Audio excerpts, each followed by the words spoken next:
Hi, good evening, Yasin. Firstly, let me express my gratitude. I'm a non-Muslim, and I've been for countless sermons. I'm a Christian, and this is by far the most powerful one I've ever been to. And thank you so much for that. And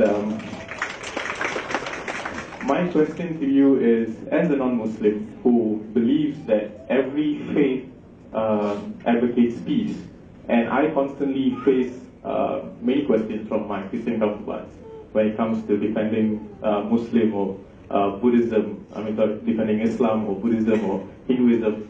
I sometimes have this question where you say that Islam does not promote terrorism, but all terrorists are Islam.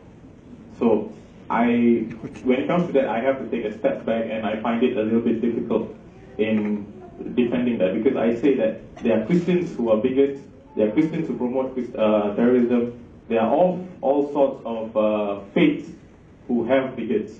And how can I give a better answer to this? Much. I think what's important for us is to learn and to read and to understand and to see. What has happened in the world is crime is perpetrated. If it is perpetrated by anyone who is not a Muslim, it's called a crime. And if it's perpetrated by a Muslim, it's called terrorism. So it's just the word that they've changed. So terrorism, the new definition of it, and I'm sure they might put it in the Oxford Dictionary if they were truthful, the new definition of terrorism is crime perpetrated by Muslims. You see, so that would exclude all non-Muslims, and I say this because we read the press. We know what's happening in the media. You know, I'm quite well versed with what's going on at the moment, and we feel so prejudiced against when it comes to matters of this nature. You know, you have McVeigh. He is not called a terrorist. You have anyone who's Christian, you know, the Sinn Féin, for example. You have the Lord's Resistance Army. You have the Christians, the Tutsis and the Hutus in Rwanda, for example. The ethnic cleansing that's happened in a lot of countries. These people have massacred millions of people, but they're not called terrorists. Why? Because there is some form of normally people say don't just feel pity on yourself by saying things. But there definitely is some form of an agreement to tarnish the image of Islam. And I never used to believe this. I used to think, you know what, these theories and all that, they're wrong. But one thing that is quite clear is Islam is still the fastest growing religion. You know that. I don't know if you're aware of it. And this people cannot understand. They asked me yesterday or the day before, why is Islam the fastest growing religion still? And I tell you the reason that I feel, having spoken to a lot of the women, because the bulk of those who are entering the fold of Islam are actually women. When they feel that we've now been enslaved in such a cunning way that we don't realize we're enslaved. They used to be naked a long time ago. You know, Robert Mugabe is the president of Zimbabwe. So he said, we all know that he stands for morals and values, and he's very strict when it comes to certain things, and he doesn't want to budge when it comes to certain issues, right? Now, I'm saying this in a good way, that many, many years ago, the colonialists came to Africa. They found them dressed in feathers and leathers and skins, and they had spears and, you know, the traditional African dress. They told them, you are backward. You need to cover yourself. So they covered themselves. 200 years later, they told them, you are backward. Remove the clothing once again. So now when they are going back to being dressed in less than what they used to be dressed a long time back, they are being told you are liberated. And yet in the middle, they were honestly saying dress, because when you dress, you are liberated. So what is it?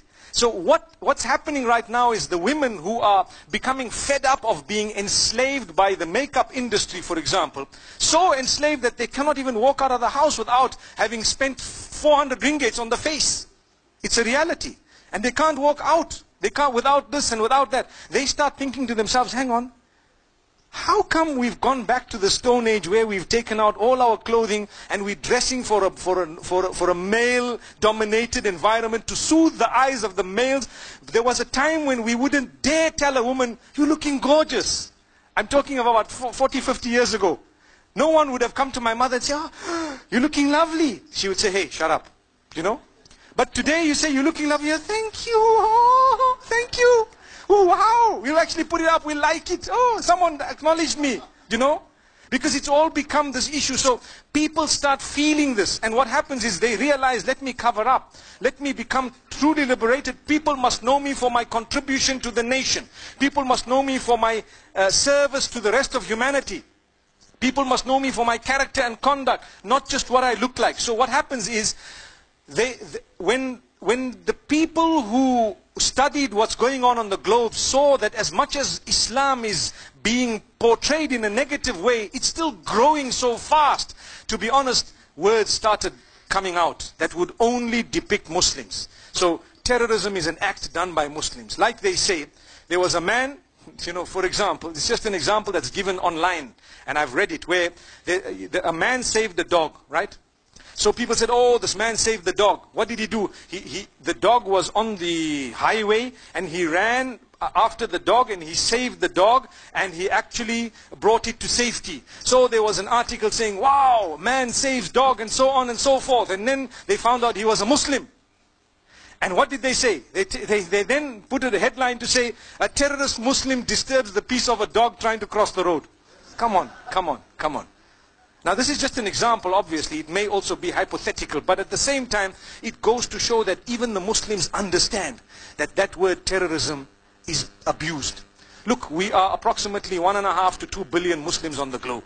If Islam was actually a terroristic religion, nobody would exist. They wouldn't exist because, can I stand up? You are a non-Muslim, agreed my brother? Do you feel safe in this room? MashaAllah. You feel secure, don't you? We're all Muslims around you. Remember that? MashaAllah. May Allah subhanahu wa ta'ala bless you. I think I've just made my point. Shukran, shukran. Thank you so much.